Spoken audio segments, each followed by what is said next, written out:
Rawls is addressing a really important question for anybody, whether you're an anti-perfectionist like him and Dworkin, or you're a perfectionist like myself and Sandel. We all have to come up with a way of figuring out how we live together despite deep differences, because we all think Rawls is right on the fact of reasonable pluralism. If you have freedom, especially religious freedom, freedom of speech, fundamental civil liberties, there are going to be differences of opinion, and they won't be restricted to the trivial and minor and superficial things of life.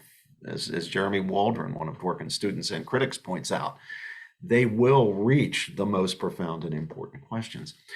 Here's the problem we critics have with Rawls's way of solving the problem. It'd be great if you could do it Rawls's way. That is, if you could really prescind, avoid smuggling in to your prescriptions ideas about the human good.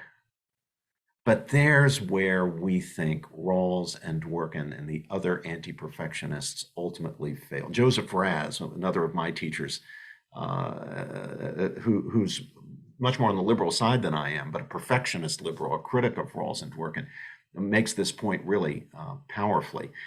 You find that anti-perfectionist liberalism can't deliver on its promise to prescind from questions of the human good, from these fundamental questions. And the best and easiest example is even trying to decide whose interests count for those in the original position who are choosing the principles of justice. Should it include the severely cognitively disabled? Should it include the unborn? Should it include the newly born? What about certain non-human animals that have certain intellectual capacities? And that just begins the question. So when we see the actual prescriptions, we see, well, formally, considerations of these deep, profound issues that go beyond just selecting fair principles. In theory, formally, they're excluded, but in practice, they're brought in because they have to be brought in when push comes to shove. And that's because I think our basic ideas about rights are shaped by some fundamental conceptions about the good. And so this is why I think Rawls is not only wrong on this point, but he has it exactly backwards. The good is prior to the right.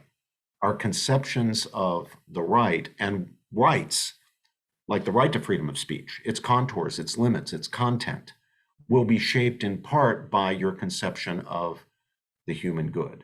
If you believe, as I believe, that a fundamental, irreducible, intrinsic aspect of human well-being and fulfillment, I'm sounding Aristotelian here because I am one.